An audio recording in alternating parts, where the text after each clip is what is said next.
Welcome to Garam Khana with your host Chandradat. In today's session, I'm going to show you how to make curried aloo and channa, or channa as they say in Trinidad. This is a Trinidadian recipe I'm using today. It's not an Indian recipe. So the curried channa and aloo would focus mainly on a classic West Indian Madras style curry that has a high concentration of Madras curry and turmeric. I'm also going to create my curry by sauteing or chonking onion, garlic, and not chili pepper but West Indian scotch bonnet. I'm also going to add some turmeric to it because I have fresh turmeric and I think that gives a nice rich color. My green seasonings are unique because India doesn't really add these green seasonings to curries. So you're going to see some celery, you're going to see thyme, and you're definitely going to see that St. Elizabeth Jamaican escallion that is so rich. Obviously, the dish will be topped up with salt and pepper, and I usually cook salt and pepper in increments to my curry or stews. So let's begin. Let's begin cooking our channa and aloo Trinidadian style. So, into our hot oil, I'm going to add my cumin, my methi, and my mustard seed. Then I'm going to add my onions. I'm going to put the onions in firstly, sweat them.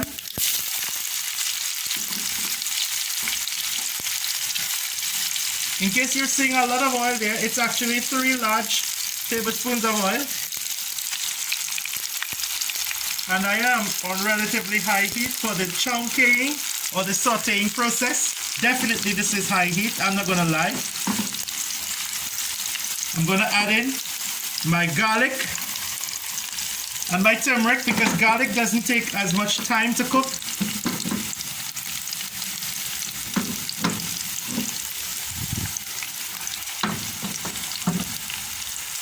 I'm gonna stir this in now.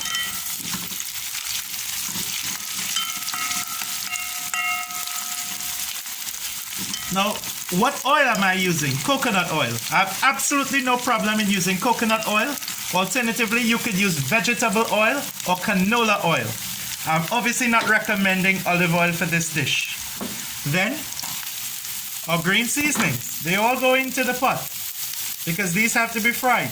Interestingly, we will be using these green seasonings to make the curry. So that's why there's so much oil in the pot in the beginning, right?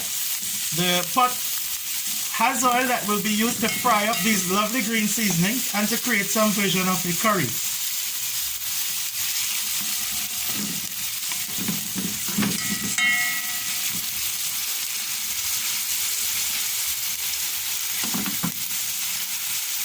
So I'm just going to saute this for about 10 seconds or so, and then I'm going to add my curry to it.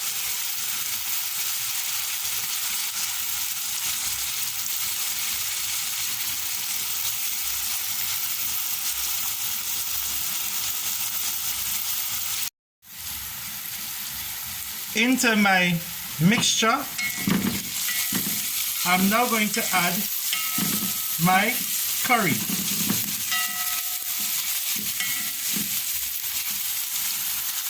Look at those lovely colors.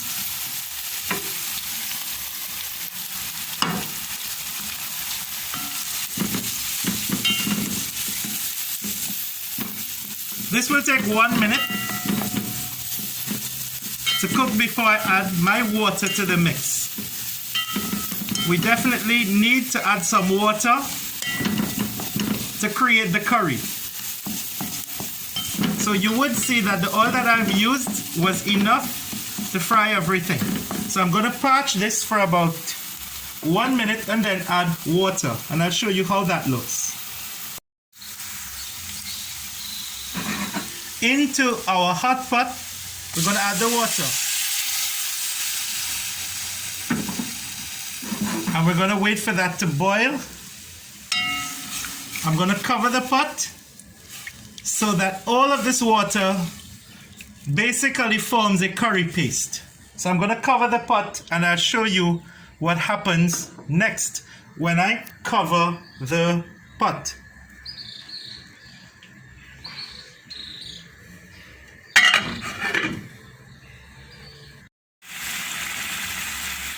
So I've lifted the cover from the pot, and as you can see, the water has evaporated and the curry has formed. It's not completely granular as yet, but you can see it's becoming very thick. I will be adding my chickpeas and my potatoes at this point. The reason for that is I don't want my curry to burn. It's very important that curry does not burn, right? So that's what I'm going to try to do now. I'm going to throw in my chickpeas and my potato, and then I'm going to stir the pot, and you will see that it was necessary to add these items now so that my curry doesn't burn.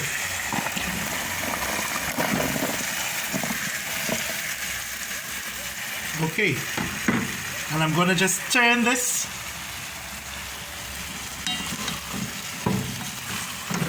so that all of the flavors are well incorporated.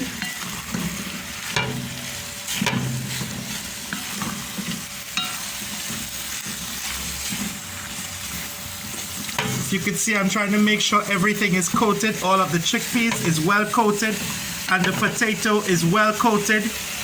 And I'm going to cover this for about 1 minute in what we call the bhoonj, which is to allow the heat of the curry to get through the vegetables and the beans here, the garbanzo beans if you're Mexican, or chickpea as it's called in some places. So everything is well coated. Look at that. Beautiful, well coated. Nothing is sticking to the pot. Let me show you. My pot, my classic, loyal Jamaican Dutch pot, is not sticking to the bottom, and that's what I like about it. That's why I cook with this. A lot of people ask me, why don't I invest in new pots? Why should I? If it's reliable, if it's trustworthy, use it. Once my utensils are clean, it's reliable, I'll keep using this Dutch pot. So I'm going to cover this for the bhoonj, where the heat will go through the chickpea and the potato, and then I'll be adding some water. The bhoonj will only take about 1 minute.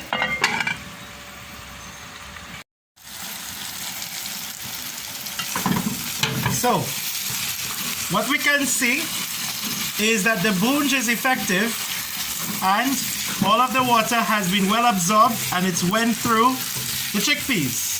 Look at that, no burning. It's a thin line between burnt curry and awesome curry.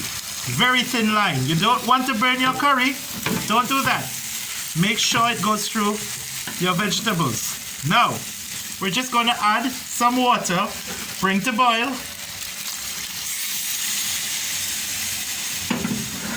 So I'm going to add a little bit more water to this, bring this to boil. And when it's brought to boil, I will then turn down the heat and put it on low heat. Right, so I'm going to just do that in a while. I'm going to bring this to boil. I think there's enough water in here. So I'm bringing this to boil, and then I'll turn down the heat on it.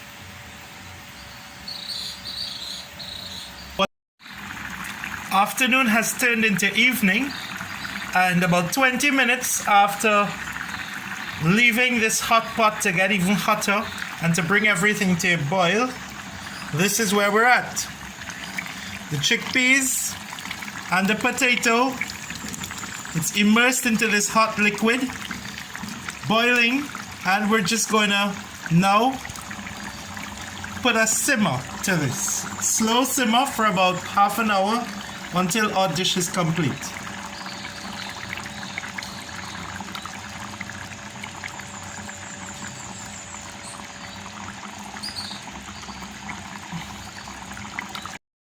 I've lifted my cover and I've turned off my pot.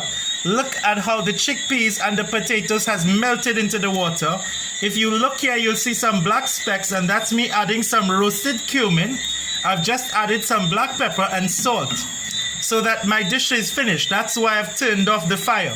And this is how it looks. This is the final dish. This is the curried chickpeas or aaloo and channa. That's a wrap. I hope you've enjoyed looking at this. Please remember to subscribe to my channel. Remember, Channa Aaloo is to be eaten with roti, is to be eaten with bread, is to be eaten with any kind of roti.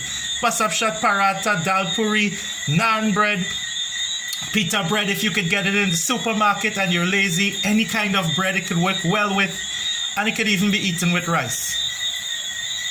Mashike mogoyo, bon appetit, see you next time. Don't forget to like, subscribe and share.